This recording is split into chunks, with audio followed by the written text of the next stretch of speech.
Olá, paz do Senhor. Nesse momento, eu quero cumprimentar você no nome do Senhor Jesus Cristo. E a partir de agora, nós vamos iniciar a última dispensação. Creio que nessa aula, nesse módulo, nós vamos concluir essa dispensação, que é a dispensação do milênio. Em nome do Senhor Jesus Cristo, nós vamos iniciar orando para que Deus possa nos abençoar neste momento. Senhor Jesus, nós queremos te pedir a tua graça, a tua misericórdia sobre as nossas vidas. Queremos te pedir o teu amor, o teu consolo, a tua força. Que o Senhor venha nesse momento nos ajudar, a nos esforçar, nos ajudar, Senhor, a também aprender de ti, da tua palavra neste momento, Senhor. Nos abençoa, Senhor. Abençoa todos aqueles que estão acompanhando o estudo em busca da verdade. Que eles sejam abençoados, que eles sejam alcançados, em nome do Senhor Jesus Cristo, em nome de Jesus. Então, queridos, nós terminamos na aula passada, no módulo passado, a dispensação da graça. E a dispensação da graça, ela nos ensina sobre o poder e o derramamento do Espírito Santo. Sabemos que após esse derramamento do Espírito, a igreja, ela começou a se multiplicar em Jerusalém, em toda a Judéia, Samaria, e chegou aos confins da terra. Mas com a multiplicação da igreja, veio também a perseguição, e então a igreja, ela foi dispersa. Mas todos que iam sendo dispersos, a Bíblia diz, eles pregavam o evangelho. Então, essa perseguição, ela se acirrou ainda mais e veio a destruição de Jerusalém. Os cristãos, eles foram martirizados, foram mortos, foram levados cativos por várias nações e o exército romano, ele se apoderou de Jerusalém e então começou ali um grande império, o Império Romano, onde Constantino, segundo a história, diz que ele abraçou o cristianismo e introduziu doutrinas falsas, heresias. E aí, então, essas heresias foram uma ferramenta que o inimigo ele usou para então parar a igreja. E a igreja, ela foi arrastada para um período que nós chamamos de época da escuridão ou trevas espirituais. E aí, nos últimos dias, no qual nós estamos vivendo, há uma promessa do derramamento do Espírito, lá em Joel capítulo 2, versículo 28, sobre toda a carne. Vieram as primeiras chuvas, onde reavivalistas e reavivadores começaram a ser usados por Deus como raios de luz no meio dessas densas trevas de escuridão, que nós chamamos de época das trevas, época da escuridão. Veio Lutero, veio John Wesley, Moody, foram todos eles usados por Deus, até que chegássemos à nossa época, que é a época chamada de últimas chuvas. É onde Deus está derramando do seu Espírito sobre toda a carne, preparando a sua igreja para os acontecimentos finais no cenário bíblico. E é aqui que nós vamos nos deter. Nós vamos iniciar uma dispensação chamada milênio. Nós sabemos que dispensação é um período de tempo no qual Deus se relaciona com o homem de um modo particular, que termina sempre em julgamento por conta dos pecados do homem. Já estudamos 6 dispensações e agora nós vamos estudar a 7ª dispensação, que é a dispensação do milênio. E na dispensação do milênio, vocês podem ver aí através do catálogo, que nosso irmão Cláudio Filho está ampliando para nós aqui à nossa direita, nós estamos vendo aí o desenho dos sinais dos últimos dias. Olha o que está dizendo lá em cima. Nos tempos iguais a este, esteja pronto para a próxima vinda de Cristo. Ou seja, se chegar um momento em que todas as profecias se cumprirem e estes tempos forem iguais aos que estão descritos aqui, nessas profecias está próxima a vinda de Cristo. Olha o que Mateus 24, do 37 ao 39 diz. Vamos ler Mateus, primeiro evangelho, capítulo de número 24, versículo 37 ao 39. Diz assim: Como foi nos dias de Noé, assim também será a vinda do Filho do Homem. Pois assim como nos dias anteriores ao dilúvio, comiam, bebiam, casavam e davam-se em casamento, até o dia em que Noé entrou na arca, e não perceberam, até que veio o dilúvio e levou todos. Assim será também a vinda do Filho do Homem. Então, na época de Noé, eles comiam e bebiam, e davam-se em casamento. Eles casavam e davam-se em casamento. Veja como hoje, o que está acontecendo nos dias atuais? A humanidade, ela está desenfreada em relação a comer e a beber. Nós vemos que cada vez mais se abrem fast foods, supermercados, mas mesmo assim, existem milhões de pessoas que estão na miséria, com fome. Eu li um artigo que diz que se tudo que sobra de comida no mundo inteiro fosse dado àqueles que têm fome, resolveria o problema da miséria e da fome no mundo. Mas ainda assim, as pessoas estão comendo e bebendo, se embriagando desenfreadamente. Não há crise para o comércio de bebidas alcoólicas.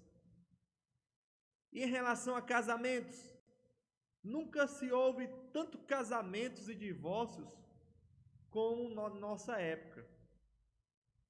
Então, as coisas estão parecidas com os dias de Noé. E Jesus, ele falou que assim como foi nos dias de Noé, assim seria a vinda do Filho do Homem. Em 2 Timóteo, capítulo 3, do versículo 1 ao 3, nós vamos fazer a leitura. Diz assim: Sabe, porém, isto, nos últimos dias sobrevirão tempos difíceis, pois os homens serão amantes de si mesmos, gananciosos, presunçosos, soberbos, blasfemos, desobedientes a pais e mães, ingratos e profanos, sem afeição natural, irreconciliáveis, caluniadores, sem domínio de si, cruéis, sem amor para com os bons. Vejam só que a vinda de Cristo é marcada por homens desobedientes aos pais, ingratos, soberbos e profanos. Outra coisa é que eles também são amantes de si mesmo, tendo aparência de piedade. O texto que nós lemos continua no versículo 4. Traidores, atrevidos, orgulhosos, mais amigos dos prazeres do que amigos de Deus, tendo aparência de piedade, mas negando-lhe o poder. Afasta-te também destes. Hoje as pessoas vivem com aparência de piedade, seguindo religiões que infelizmente são reprovadas pelo Senhor Jesus Cristo. são reprovadas pela palavra de Deus. E em 1 Tessalonicenses, capítulo 5, versículo 2 a 8, fala que quando disserem que a paz e segurança, então lhes sobrevirá repentina destruição. Outra coisa também que marca a volta de Cristo é a volta dos judeus para a terra da Palestina. Isso mesmo, a volta dos judeus para a terra da Palestina marca também a vinda de Cristo. Nós sabemos que os judeus retornaram para a sua terra de origem, a Palestina, depois de um massacre que houve. Nós sabemos que isso aconteceu pelo comando dos alemães, que mataram milhares de judeus, mas eles voltaram para a sua terra de origem. E hoje, o país de Israel é uma grande potência nas mãos de Deus. Outra coisa também que Jesus ele destaca em Mateus 24 são as guerras, são os rumores de guerras, fomes e terremotos. Veja só, nós temos ouvido falar muito sobre isso. Estávamos à beira da Terceira Guerra Mundial quando surgiu a pandemia do novo coronavírus, Covid-19. E muitos chegam a dizer que esse vírus seria também uma arma letal para acabar com a humanidade, uma arma biológica. Então nós estamos escutando muito falar sobre isso. Guerras, rumores de guerras. Agora no dia 11 de setembro, vai agora ser lembrado aquele ataque terrorista no World Trade Center, no qual derrubou aquelas torres gêmeas. Então a gente tem ouvido muito falar sobre guerras e rumores de guerras. E um sinal também é: os homens desmaiarão de terror das coisas que sobrevirão. Isso está escrito em Lucas capítulo 21, do versículo ao 28. E em meio a tudo isso que está acontecendo, nós devemos estar preparados, porque acontecerá um grande evento que vai abalar a terra. Que evento será esse? Não será um terremoto, não será uma guerra, não será um vírus, será o arrebatamento da igreja. Será a volta de Cristo. Mas o que significa arrebatamento? A palavra arrebatar significa tomar para si.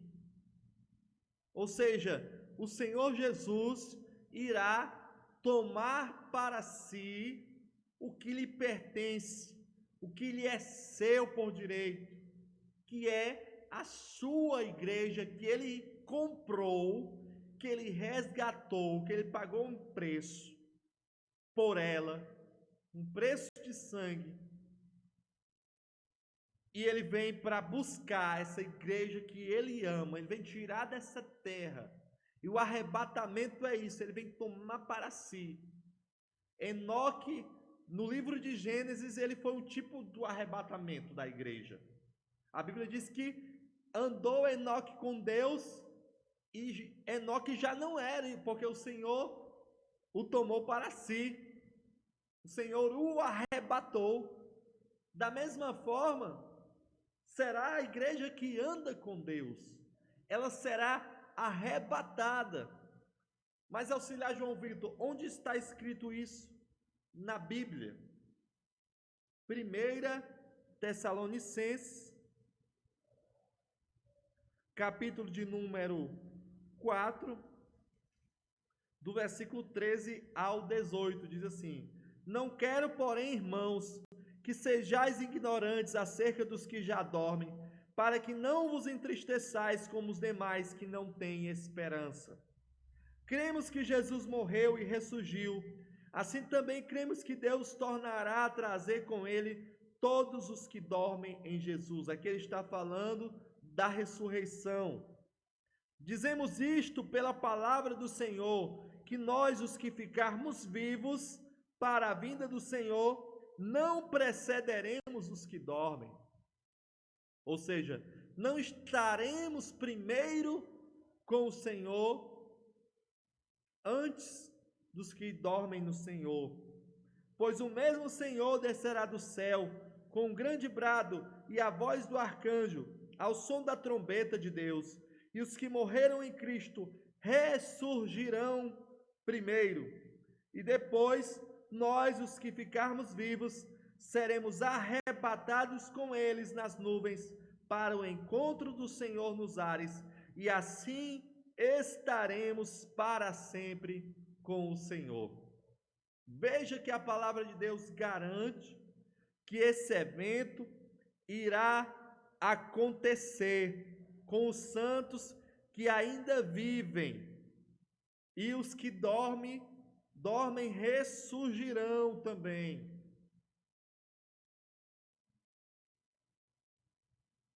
Então, o arrebatamento ele é real. Após o arrebatamento acontecer, muitas coisas vão acontecer, que é isso que trata essa dispensação, o período do milênio. O arrebatamento não é o que marca o fim dos acontecimentos bíblicos, não. O arrebatamento é apenas o começo do que acontece nas últimas cenas, nos últimos cenários bíblicos. Com a primeira ressurreição e com o arrebatamento, todos os cristãos hão de comparecer ao tribunal de Cristo. Em 1 Coríntios, capítulo 3, e o versículo 13 ao 15, Paulo ele fala sobre esse tribunal de Cristo, que os cristãos, entenda bem, os cristãos passarão por ele. Somente os cristãos, os seguidores de Cristo, a igreja de Cristo. Veja o que ele diz. A obra de cada um se manifestará, porque o dia a demonstrará, pelo fogo será revelada, e o fogo provará qual seja a obra de cada um. Se a obra que alguém edificou sobre ele permanecer, esse receberá galardão. E se a obra de alguém se queimar, sofrerá perda, o tal será salvo, todavia, como pelo fogo. Então, aqui os cristãos passarão por esse tribunal. Deus avaliará as suas obras aqui na terra. Após essa avaliação, virá as bodas do Cordeiro. As bodas do Cordeiro é onde todos nós, a igreja do Senhor, estaremos com Ele, com o Senhor, e Ele nos servirá. Apocalipse, capítulo 19, do versículo 7 ao 10. Vamos fazer a leitura que nos fala das bodas do Cordeiro. Regozijemos nós e exultemos, e demos-lhes glória, pois são chegadas as bodas do Cordeiro, e já a sua noiva se aprontou. Foi-lhe dado que se vestisse de linho fino, resplandecente e puro. O linho fino são os seus atos de justiça dos seus santos. E disse-me: escreve, bem-aventurados aqueles que são chamados à ceia das bodas do Cordeiro. E disse-me ainda: estas são as verdadeiras palavras de Deus. Então me lancei aos seus pés para adorá-lo, mas ele me disse: olha, não faças isso, sou conservo teu e de teus irmãos, que têm o testemunho de Jesus. Adora a Deus, pois o testemunho de Jesus é o espírito da profecia. Então aqui o anjo revela para João sobre as bodas do Cordeiro, aonde a igreja do Senhor participará de uma grande ceia, onde a igreja do Senhor será recebida pelo próprio Senhor Jesus Cristo. Mas os outros mortos não reviveram até que os 1000 anos se acabem. E nesse período haverá então um período chamado de a grande tribulação. O que é a grande tribulação? A Bíblia descreve a grande tribulação como as taças da cólera derramadas sobre a terra. Nesse período haverá um governante que se manifestará, chamado o Anticristo. Será a manifestação e o reinado do Anticristo, onde por 3 anos e 6 meses, ele então governará a terra em uma só linguagem, em uma só moeda. Ele resolverá o problema da humanidade, trazendo uma repentina paz, trazendo para a humanidade a solução para os problemas da fome, da humanidade, da economia. Mas depois de 3 anos e 6 meses, esse anticristo ele quebrará o pacto. E aí a Bíblia descreve que a sua vinda é segundo a eficácia de Satanás, com todo o poder e mentira. Isto está escrito em 2 Tessalonicenses, no capítulo 29 ao 10.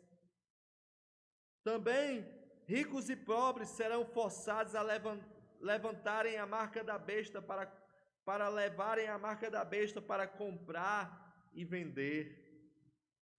Aqueles também que adorarem a besta serão atormentados com fogo e enxofre, porque não receberam o amor da verdade. Os homens serão enganados. Quantos serão enganados com a manifestação desse governante chamado Anticristo?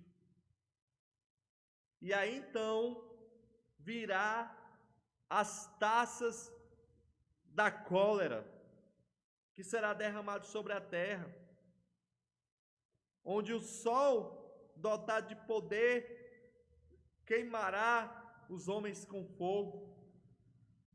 Haverá grandes terremotos, saraiva sobre a terra. Os rios irão se transformar em sangue, os rios e os mares. Haverá chagas dolorosas nos homens, e o reino da besta se tornará em trevas completas.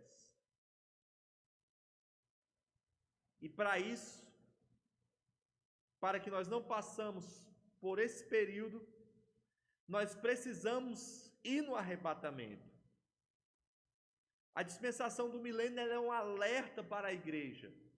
A dispensação do milênio é um alerta para o povo de Deus, porque muitas coisas estão acontecendo, as profecias estão se cumprindo cada vez mais.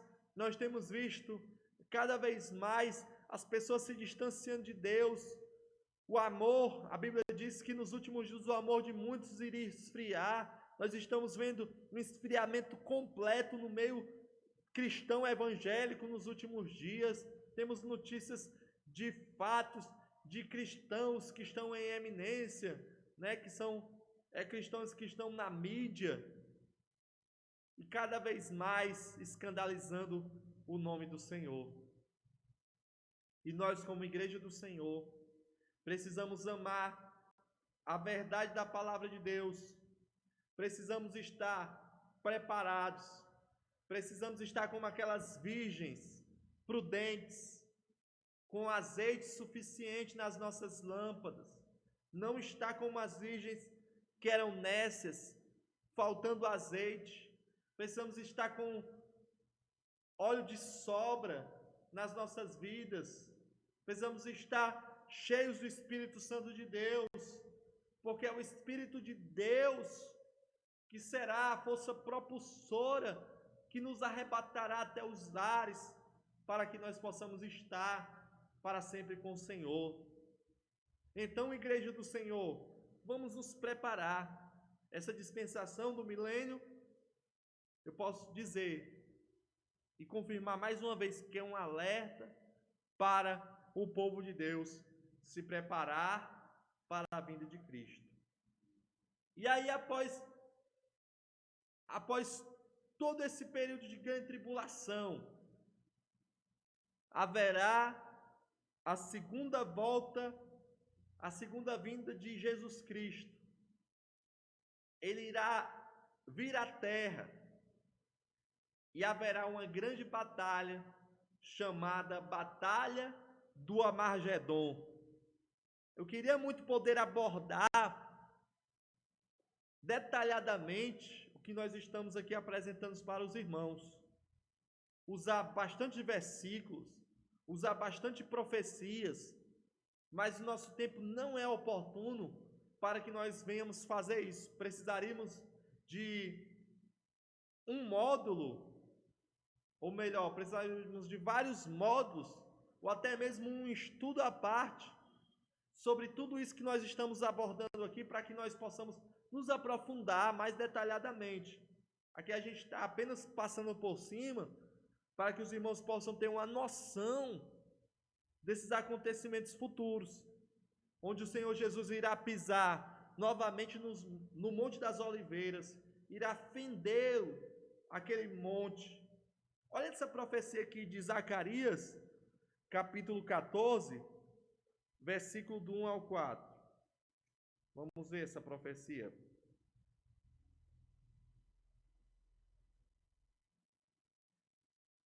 Zacarias, capítulo 14, versículo 1 ao 4. Vem o dia do Senhor, no qual os teus bens serão repartidos no meio de ti. Eu ajuntarei todas as nações para a peleja contra Jerusalém. A cidade será tomada, as casas serão queimadas e as mulheres forçadas. Metade da cidade irá para o exílio, mas o restante do povo não será expulso da cidade. Então o Senhor sairá e pelejará contra estas nações, como pelejou no dia da batalha. Naquele dia estarão seus pés sobre o Monte das Oliveiras, que está a leste de Jerusalém, para o oriente. O Monte das Oliveiras será dividido ao meio, para o oriente e para o ocidente, formando um vale muito grande.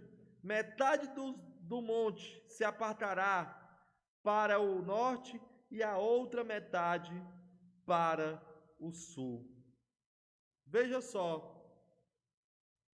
aqui é uma profecia de Zacarias sobre essa batalha, a batalha do Armagedon, aonde o Senhor estará pisando sobre o Monte das Oliveiras e fendendo esse monte ao meio. E então aparecerá um vale chamado Vale de Meguido, aonde haverá uma grande batalha. O Senhor então irá pelejar pelo seu povo. Eles irão compreender todas as profecias naquele dia. Há uma profecia que diz que olharão para ele e perguntarão: que feridas foram essas?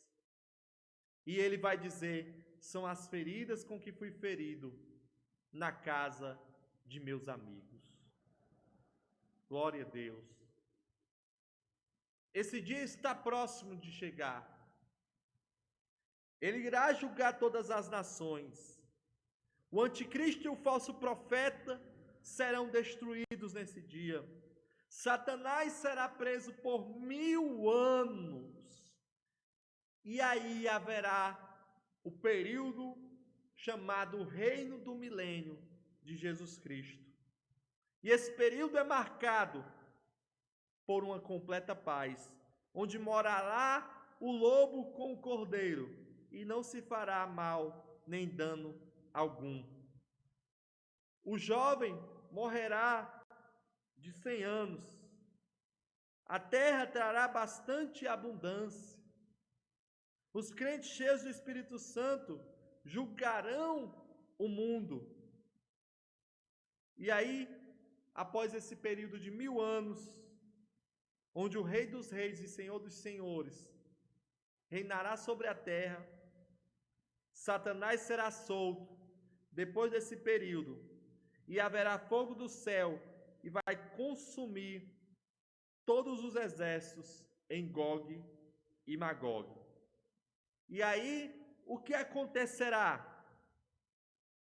Acontecerá que o Senhor Jesus lançará no inferno Satanás, todos os seus anjos, os anjos que pecaram, porque em 2 Pedro, capítulo 2, versículo 4, diz que ele não perdoou os anjos que pecaram. E aí, o mundo inteiro passará por uma renovação. A Bíblia diz que a nova Jerusalém, ela descerá do céu. O céu, a terra que agora existem, estão entesourados para o fogo, como está escrito em 2 Pedro, onde essa terra, ela passará por um julgamento, o julgamento do trono branco. E quem irá para o inferno nesse julgamento? O diabo e seus anjos, segundo Mateus, capítulo 25, versículo 41. Os servos inúteis, Mateus, capítulo 25, do 26 ao 30. Os profanos, Hebreus, capítulo 10, versículo 29. Os ímpios, 2 Pedro, capítulo 3, versículo 7. E aqueles que não acolherem o amor pela verdade, 2 Tessalonicenses, capítulo 2, do versículo 8 ao 10. E também aqueles que não obedecem ao evangelho de Jesus Cristo, 2 Tessalonicenses, capítulo 1 e versículo 8. E então haverá novos céus, nova terra, uma eternidade com Deus e uma eternidade sem Deus. Eu escutei esses dias do pastor Jonias Castro, presidente distrital, aqui do estado do Ceará, supervisor da região Nordeste, uma frase muito boa que eu guardei, que o pior do inferno não será o sofrimento, aquele fogo todo, aquele enxofre todo, não. Será a ausência de Deus. O pior do inferno será a ausência de Deus. Mas o melhor do céu não será as ruas de ouro, não será o rio de cristal, não será a árvore da vida. O melhor do céu será estar na eternidade com Deus. Vamos ler uma escritura em Apocalipse capítulo 21, do versículo 2 em diante. E com essa escritura nós iremos concluir esse módulo. Apocalipse,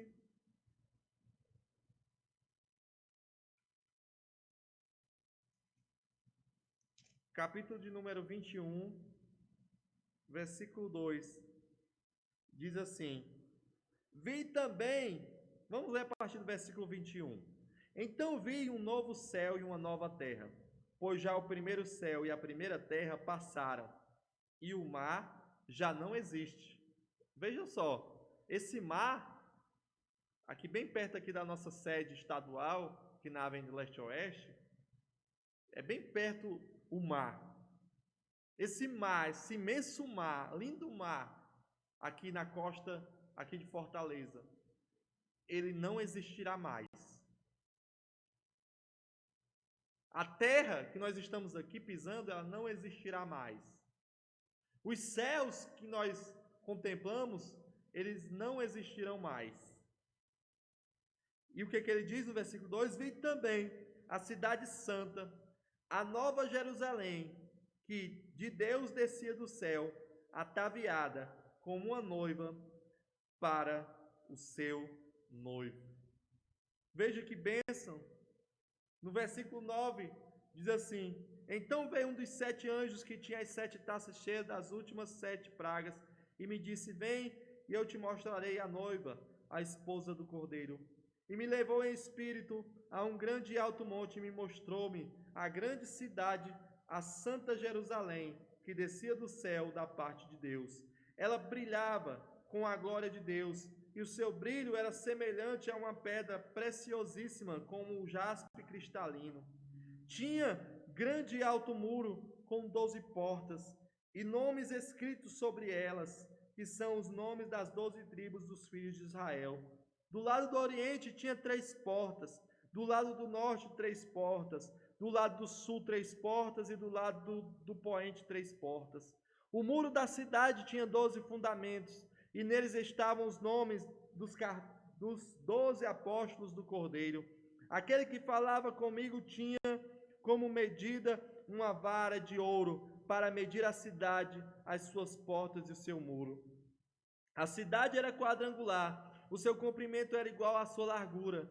Mediu a cidade com um caniço e tinha ela 12.000 estádios de comprimento, e largura e altura eram iguais.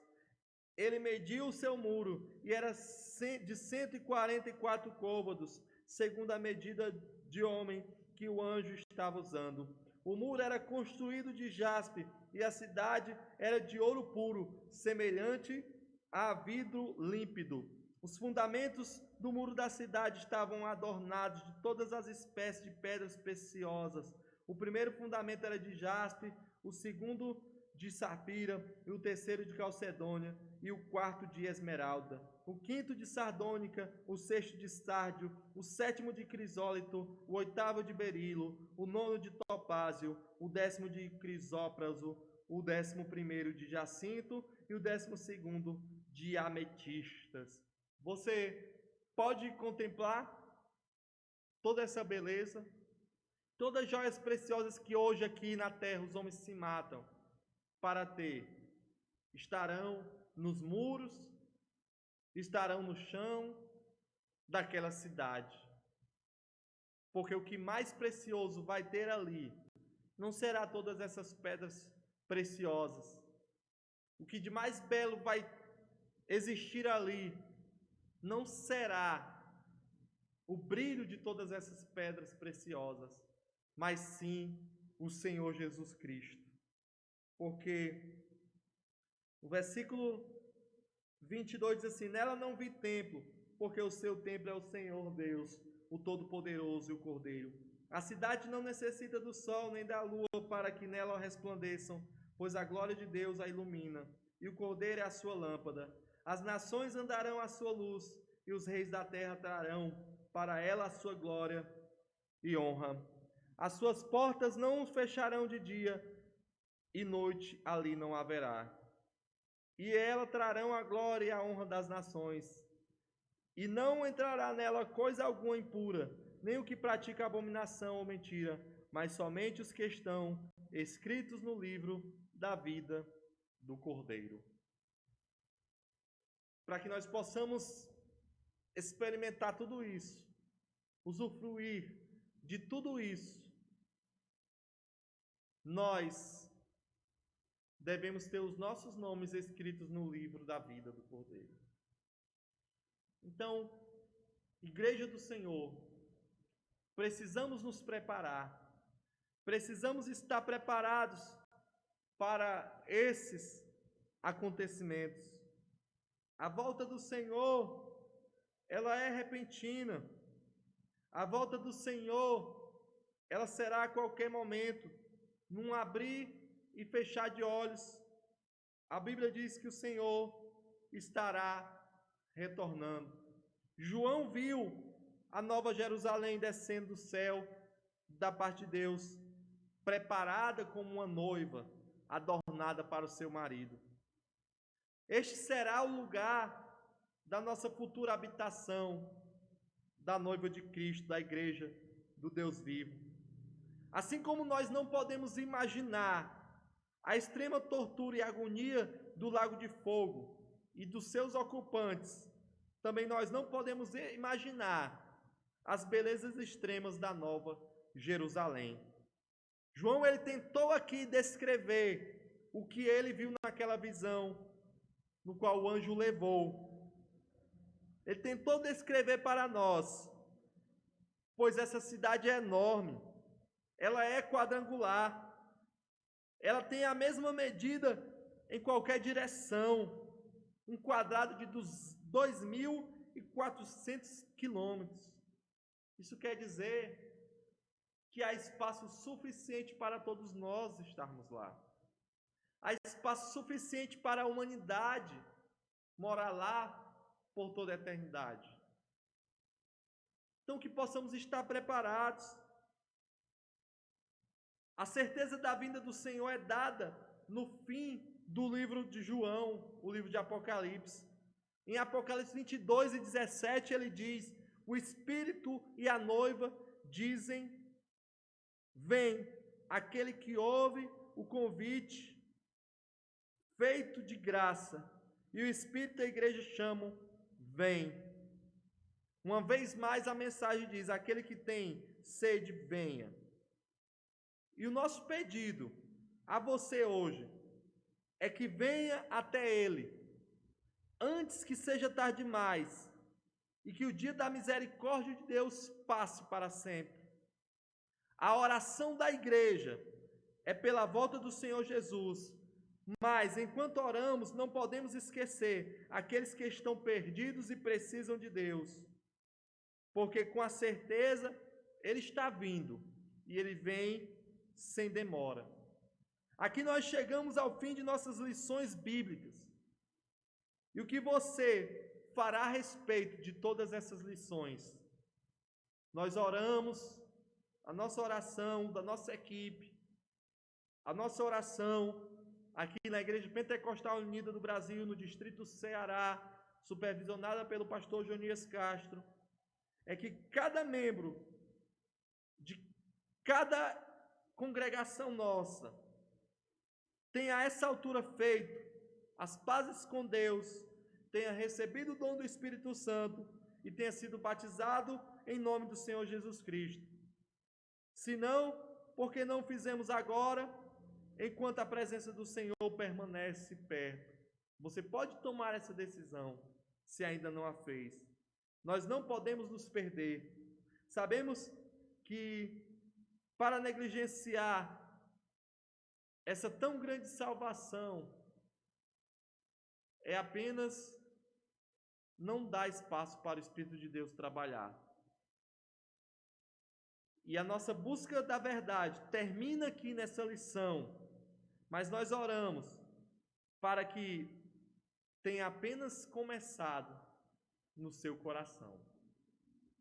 Então, que Deus possa abençoar a tua vida.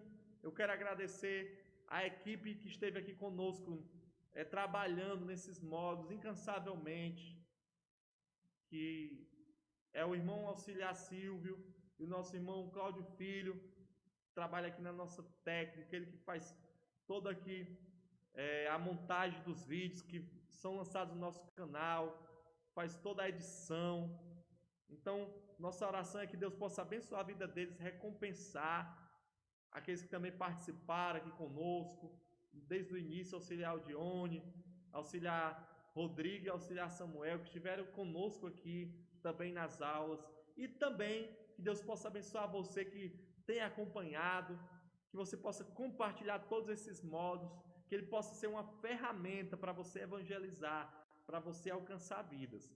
Amém? Então, nós vamos orar, agradecer a Deus e agradecer também pela sua vida estar sempre nos acompanhando e toda essa equipe maravilhosa. Vamos orar. Senhor Jesus, nós queremos te agradecer, Senhor, por tudo que o Senhor fez, por tudo que o Senhor faz e por tudo que o Senhor vai fazer.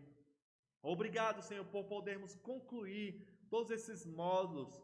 Nós sabemos da dificuldade que nós tivemos de estar aqui, né, de ferramentas para fazer este canal, mas com o pouco que nós temos, meu Deus, nós queremos apresentar a Ti uma adoração voluntária, né, um louvor verdadeiro para o Senhor, que o Senhor possa receber esse trabalho, possa honrar esse trabalho e que ele possa alcançar vidas, meu Deus. Abençoa todos aqueles que participaram, a nossa equipe, toma nas tuas mãos, recompensa cada um. Abençoa também os nossos irmãos que estiveram conectados conosco durante a pandemia e que continuaram acompanhando os nossos módulos. Que o Senhor possa abençoar. Eu tenho certeza, Senhor, que vidas foram edificadas através do estudo em busca da verdade. E em nome do Senhor Jesus eu quero te agradecer, meu Deus.